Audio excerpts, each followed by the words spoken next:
RTI Live News. Ask for right.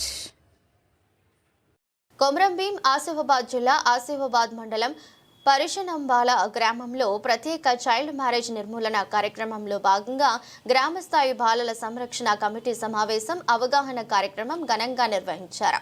సమావేశానికి జిల్లా బాలల సంరక్షణ అధికారి బూర్ల మహేష్ హాజరై బాల్య వివాహాల వల్ల ఎదురయ్యే ఇబ్బందుల గురించి డీసీ పిఓ మాట్లాడుతూ బాల్య వివాహం చిన్నారుల భవిష్యత్తును దెబ్బతీసే తీవ్రమైన సామాజిక సమస్యని, దీనివల్ల బాలికలలో ఆరోగ్య సమస్యలు, విద్యా మధ్యలో ఆగిపోవడం, మానసిక ఒత్తిడులు వంటి సమస్యలు ఎదురవుతాయని పేర్కొన్నారు.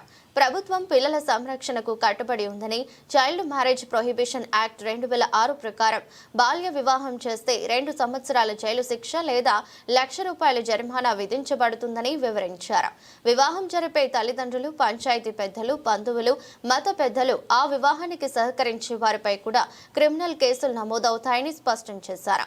ఈ చట్టం యొక్క ప్రధాన ఉద్దేశం శిక్షించడం కాకుండా అవగాహన కల్పించి భవిష్యత్తులో ఇలాంటివి ఘటనలు జరగకుండా చూడటమని తెలిపారు. బడికి పంపడం కోసం మీరు ఎక్కువ ఆలోచించాలి.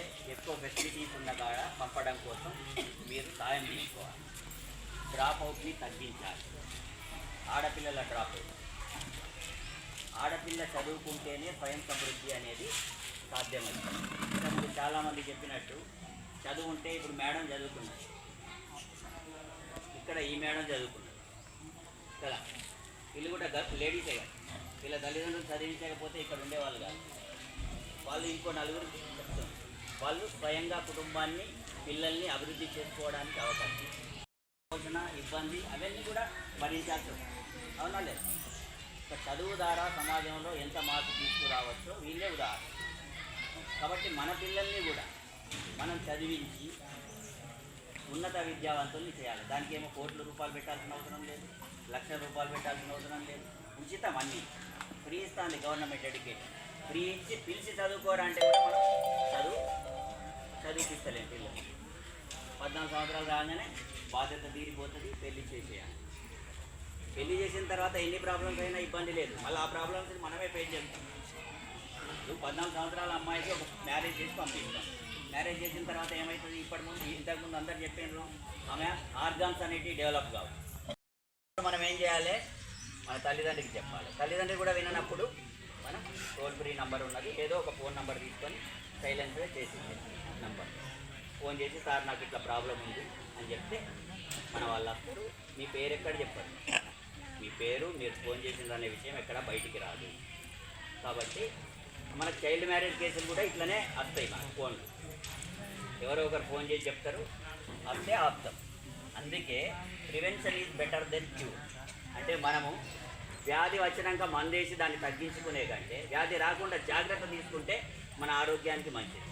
అందుకే పెళ్ళి టైంకు చెడగొట్టే కంటే పెళ్ళి చేయకుండా మనం ముందస్తు జాగ్రత్తలు తీసుకుంటే మంచిది. ఎందుకంటే నువ్వు మైనర్ అమ్మాయికి పెళ్లి చేస్తా అని మాట ముచ్చట చేసి ఇంతకుముందు సర్పంచ్ చెప్పినట్టు చాలా పెళ్ళిళ్ళని అట్లా ఆపినాయి.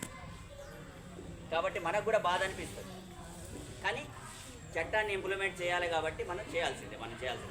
5 లక్షలు ఖర్చు అయినాయి, వంటలు అయినాయి, బంధువులు వచ్చిండ్రు, అదంతా ఏం చేయలేము. అది నీ తప్పు కదా, అది మన తప్పు.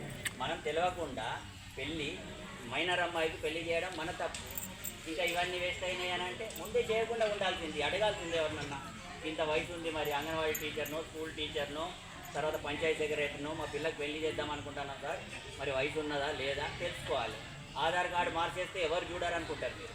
ఆధార్ కార్డు అసలు డేట్ ఆఫ్ బర్త్కు సర్టిఫైడ్ కాపీనే కాదు, స్కూల్ బోనాఫైడ్. అంగన్వాడీ టీచర్లో ఎన్రోల్ అయినటువంటి డేటు లేకుంటే స్కూల్ బోనాఫైడ్ నుండి తీసుకుంటాం మేము. ఆధార్ కార్డు మార్చాలన్న విషయం మాకు కూడా తెలుసు.